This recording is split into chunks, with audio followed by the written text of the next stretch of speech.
ආයුබෝවන් මම වෛද්‍ය චමල් සංජීව වෛද්‍ය හා සිවිල් අයිතිවාසිකම් පිළිබඳ වෛද්‍යවරුන්ගේ තෘතීය සමිති සන්ධානයේ සභාපති. මේ වන විට අපේ රටේ සෞඛ්‍ය සේවාවේ ඖෂධ සැපයුම සහ නියාමනය සම්බන්ධව බරපතල අර්බුදයක් නිර්මාණය වෙලා තිබෙනවා.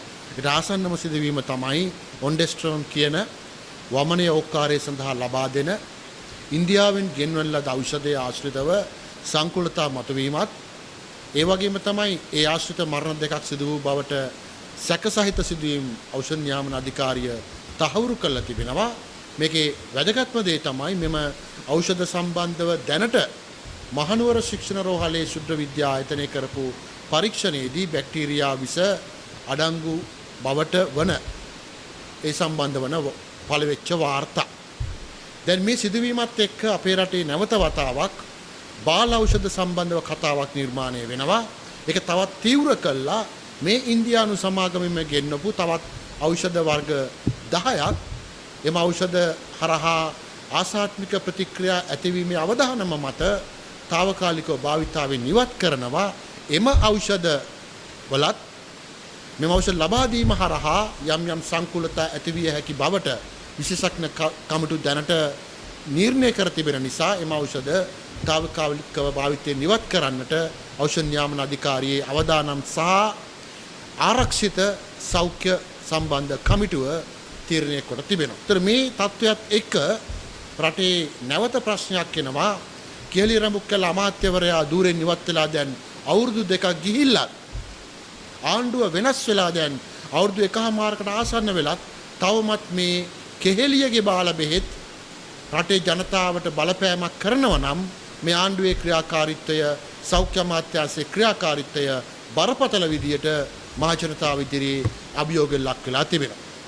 මේ ඖෂධ ඉන්දියාවෙන් ගෙන ආපු සමාගම ඖෂධ නියාමන අධිකාරිය වෙත නිල වශයෙන් මේ නිකුත් වෙච්ච වාර්තා සම්බන්ධව ප්‍රශ්න කරලා ඔවුන්ට එම සාම්පල ලෝක සෞඛ්‍ය සංවිධානයේ අනුමත රසායනාගාරයක් කරහා යලි පරීක්ෂා කිරීමට අවශ්‍ය බව දැනුම් දීලා තිබෙනවා. ඒත් එක්කම නැවත ඖෂධ නියාමන අධිකාරියට බරපතල අභියෝගයක් එල්ල වෙනවා.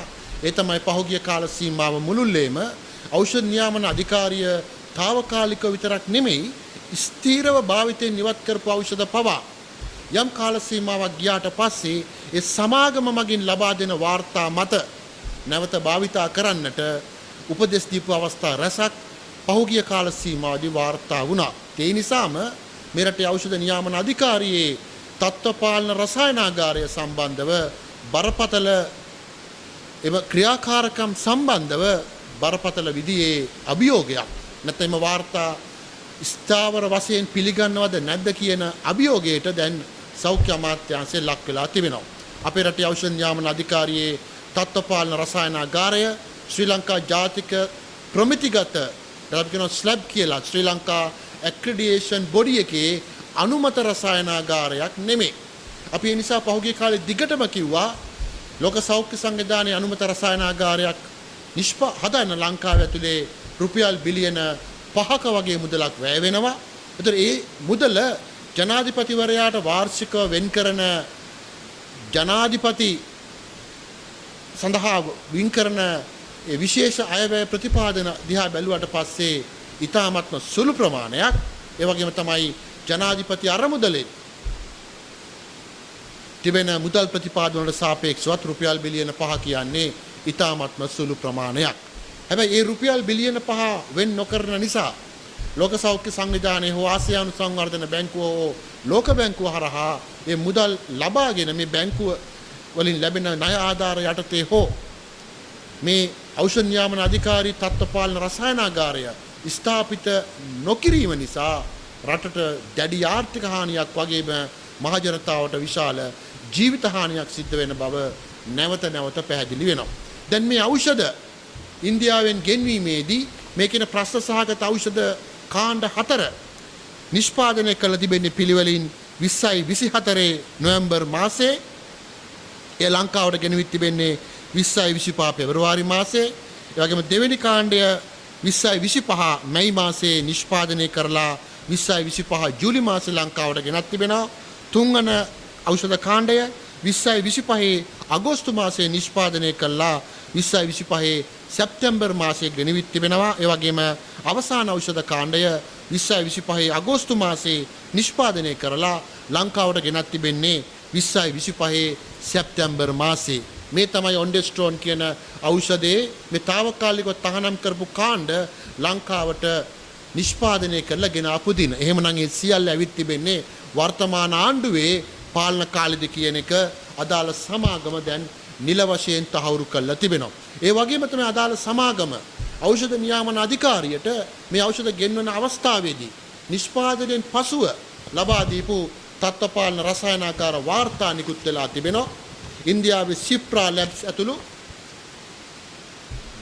ඉන්දියාව තුළ අනුමත රසායනාගාර වාර්තාවලට අනුව මෙම ඖෂධ තොගය ලංකාවට බාර දෙන විට බැක්ටීරියා විෂ අඩංගු නොවෙච්ච බව සමාගම මගින් ඖෂධ නියාමන අධිකාරිය වෙත දැනුම් දීමක් කළා තිබෙනවා. සාමාන්‍යයෙන් ඖෂධයක ගුණාත්මකභාවය බලන ප්‍රධාන නිර්ණායක 10ක් තිබෙනවා. ඒ තමයි ඖෂධයේ මූලික ගුණාංගයි ප්‍රමිතිගත තත්ත්වය, ඒකේ ක්‍රියාකාරීත්වය, ඒ වගේම තමයි ඒකේ pH අගය. එතනින් එහාට ගිහිල්ලා ඖෂධයේ බැලූ බැල්මට පෙනෙන කොටස් තිබෙනවද නැද්ද කියන එක. ඒ වගේම තමයි ඖෂධය හඳුනා ගැනීමේ මූලික ලක්ෂණ. ඒ වගේම තමයි ඖෂධය ඒ ඇතුලේ යම් විදියකට ඇහැට නොපෙනෙන යම් රසායන ද්‍රව්‍ය පවතිනවද කියන එක. ඒ වගේම තමයි ආලෝක කිරණ යැවීමෙන් පස්සේ මේ ඖෂධය දක්වන ප්‍රතික්‍රියා ක්‍රියාකාරකම.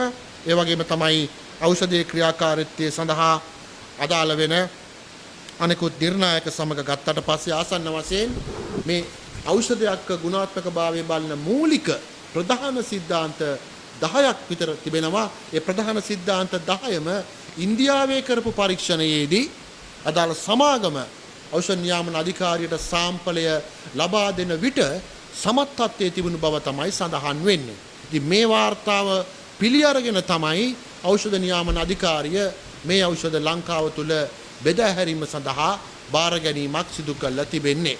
ඒතර මේ අනුව අපට පේනවා ඉන්දියානු සමාගම ඉන්දියාවේ කරපු රසායනාගාර වාර්තාව ඖෂධ නියාමන අධිකාරියට මුල් අවස්ථාවේ ලබා දීලා තිබෙනවා.